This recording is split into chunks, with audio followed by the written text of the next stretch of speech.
24. Won't get fooled again. Punk and new wave arrive. He seriously thought that Miles, Stewart and I were part of some conspiracy hatched by my father and backed by the CIA.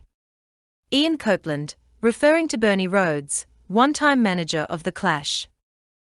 As the 1970s wore on, the sounds emanating from Laurel Canyon began to be replaced by a new genre of rock music.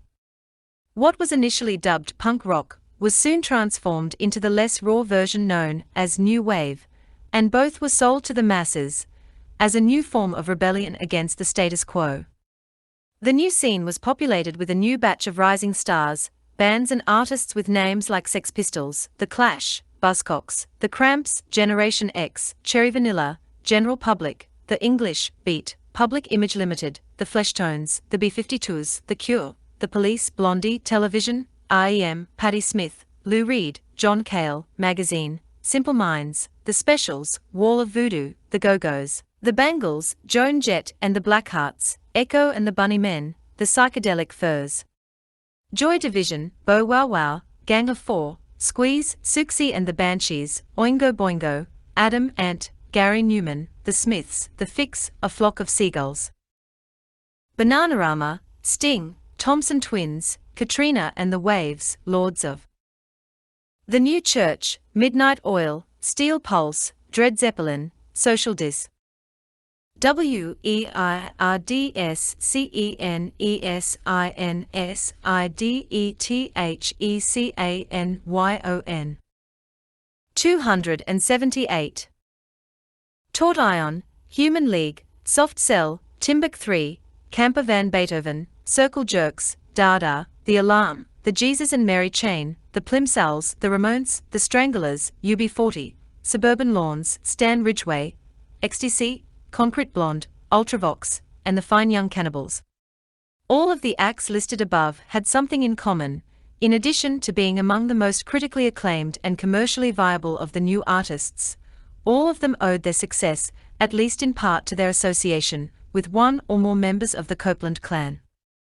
The patriarch of that clan, Miles Axe Copeland, Jr., born in 1916, was something of a legend in Western intelligence circles. At the outbreak of World War II, the former working musician was magically transformed into one of the founding members of the OSS. During the war years, while he was stationed in the UK, he met Elizabeth Lorraine Adey, a British intelligence asset then assigned to the Special Operations Executive. So, Lorraine's brother, Ian Ade, was also a highly placed British intel Legends operative. Miles and Lorraine, he the son of a doctor and she the daughter of a prominent neurosurgeon, were married in the UK on September 25, 1942. After the war, the two moved to Washington, D.C., where Miles worked alongside other intelligence heavyweights like Wild Bill Donovan to form the Central Intelligence Agency. For the next several decades, Copeland would play key roles in various nefarious activities throughout the Middle East, Africa, and Asia.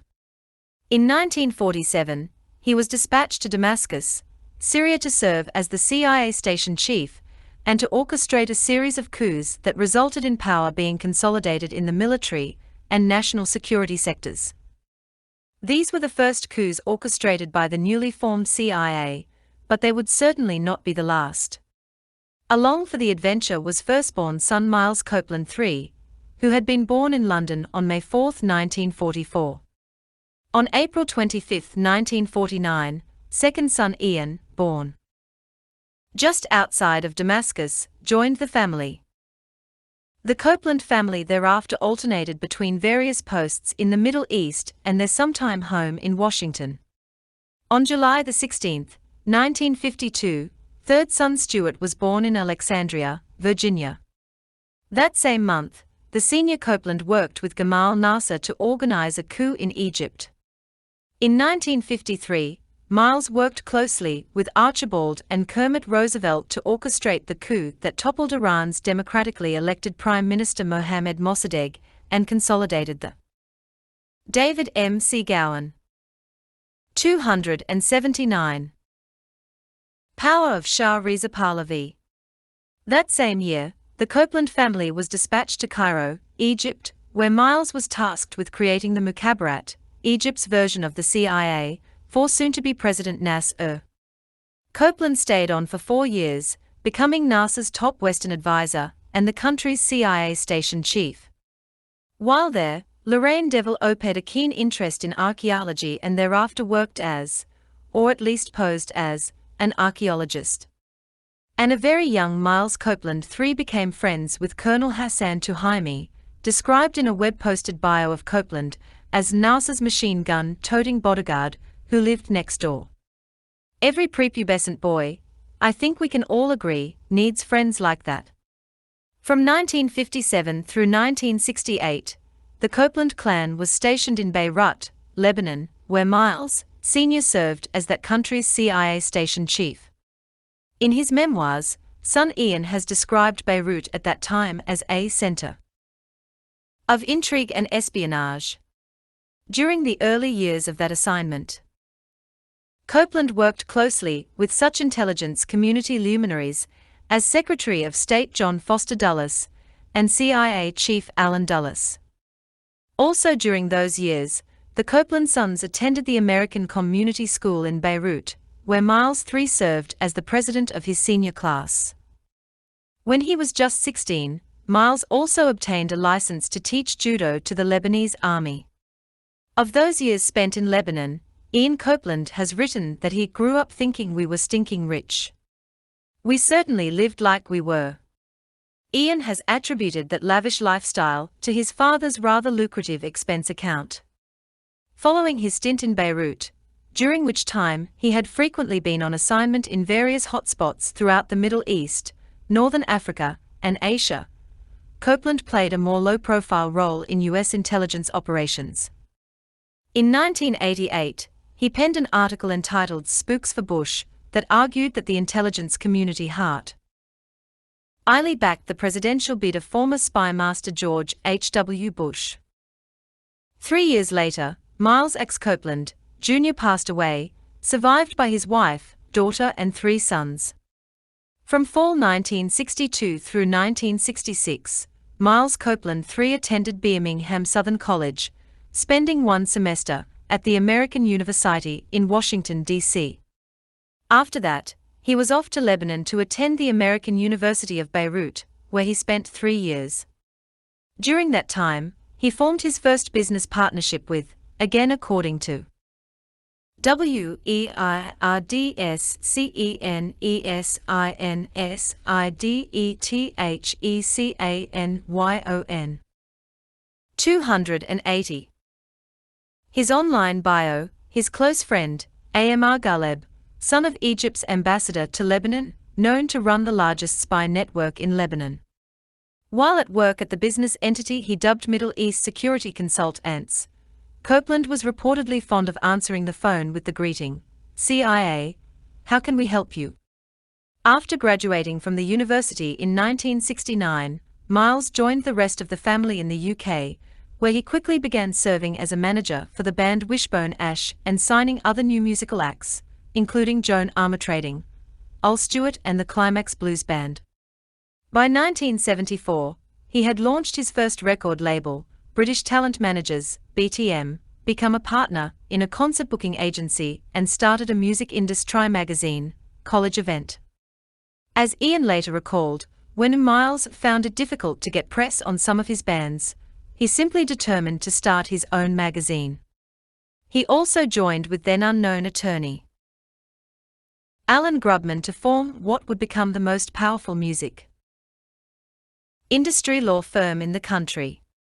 It was, needless to say, a natural progression for a kid who had grown up immersed in the world of covert operations and whose first business venture had been a security consulting firm co-owned by the son of another powerful figure in the intelligence community.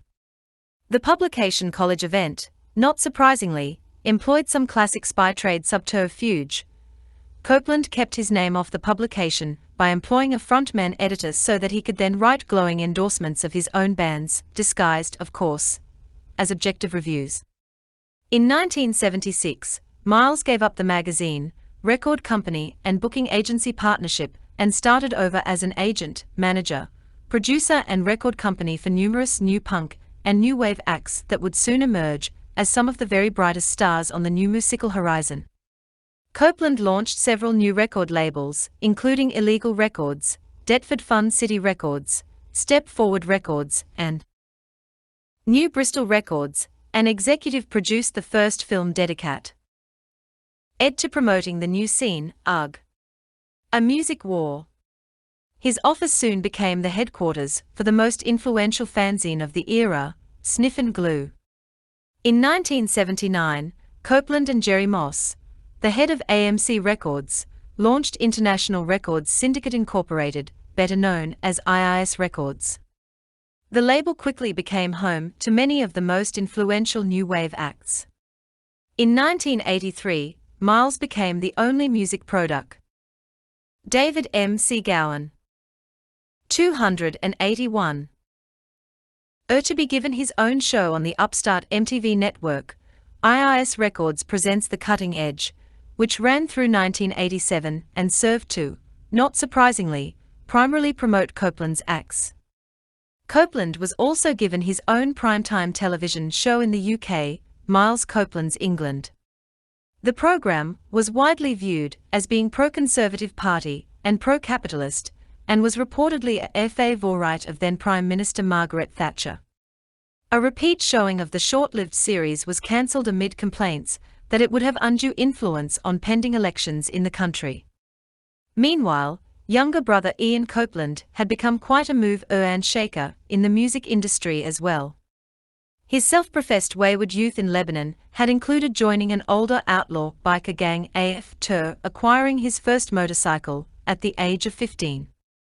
His memoirs are filled with other tales of bold adventures, including running away from home as a minor and making his way through several countries, but most of them seem rather apocryphal.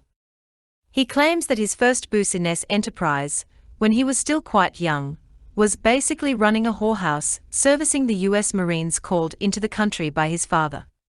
He also claims to have helped a friend flee the country after said friend had likely killed a cop. On September 19, 1967, at the height of the increasingly unpopular Vietnam War, while other kids were desperately trying to avoid the draft, Ian voluntarily enlisted in the U.S. Army. As he emphasized in his memoirs, he wanted to go to Vietnam. Assigned to the 1st Infantry Division, also known as the Big Red One, he arrived in country just after the Tet Offensive of 1968.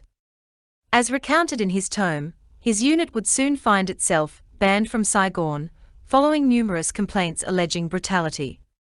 Ian also writes approvingly of his unit's habit of randomly bombarding places around the country where we suspected Charlie might be, blithely ignoring the fact that those places likely harbored mostly non-combatants. Of his time in Vietnam, Copeland has written that he loved it, not all the time, but enough to have seen me through it all, and to have mostly fond memories as I think of Vietnam. His fond memories are no doubt influenced by the fact that, as someone cleared to handle sensitive communications, he was given a considerable amount of autonomy, since we handled messages classified as confidential, secret and top secret, we were able to close off WERDSCENSIDETHECANYON.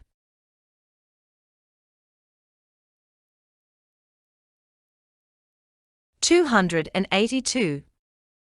Our area with barbed wire and make it off limits to absolutely everyone, including officers.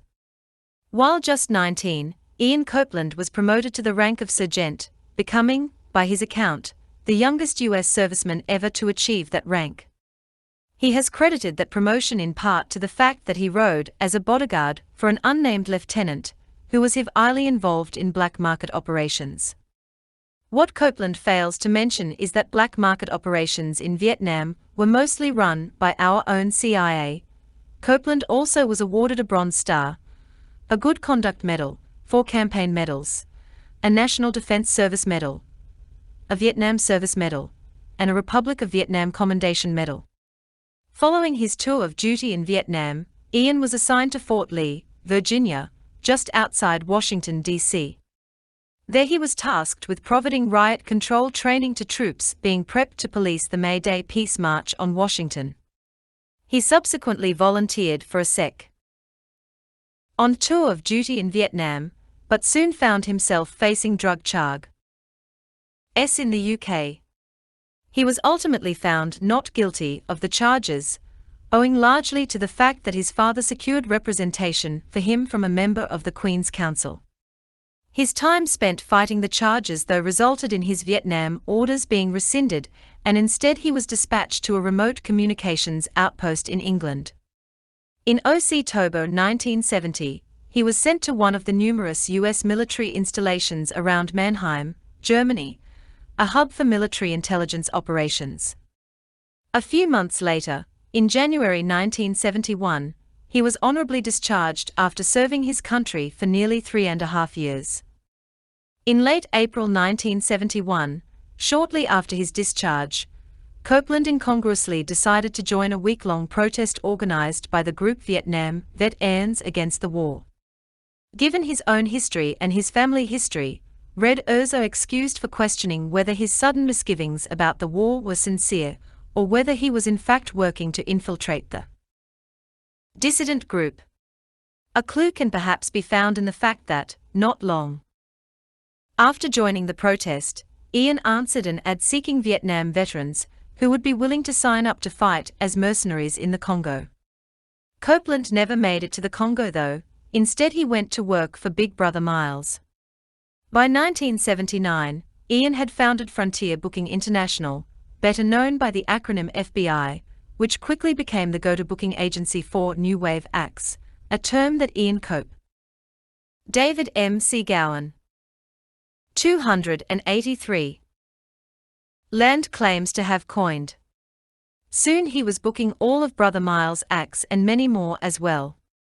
Between the two of them, Miles and Ian signed, managed, booked, recorded, produced or otherwise handled a remarkably high percentage of the big-name acts that emerged from the new music scene. The youngest and best known of the Copeland brothers, Stewart, also opted to venture into the emerging punk and new wave scene, but he did so by forming his own punk band.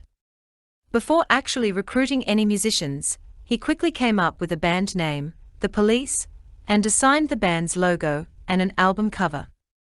The band that he would then assemble, featuring himself on drums, Gordon Thomas Matthew, Sting Sumner on bass and lead vocals, and Andrew James Summers on guitar, would soon become arguably the most critically acclaimed and commercially successful of the new bands. The initial success of The Police in the US is what largely opened the floodgates for a new British invasion of punk and new wave bands. And that was in spite of the fact that the band was in no way a punk band and didn't really even qualify as a new wave band. As the British press pointed out, band members were much too professional and a bit too old to really fit into the new scene.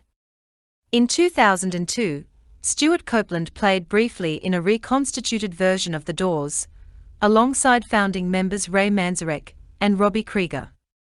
Copeland's former bandmate, Andy Summers, who was a December aide older than Stewart and Sting, had been on the Laurel Canyon scene back when the original Doors were playing the Sunset Strip.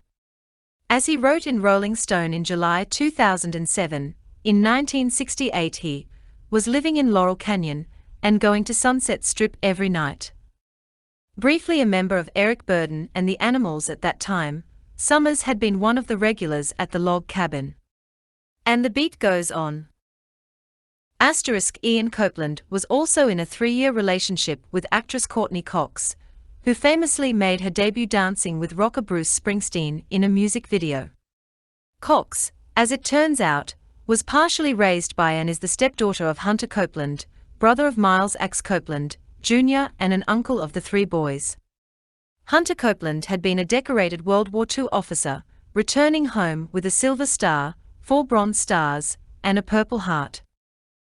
284. Epilogue. For whatever reason, it's still not understood by criminologists, California in the 1970s was ground zero for serial killers. Stella Sands, writing in the dating game Killer. One thing that has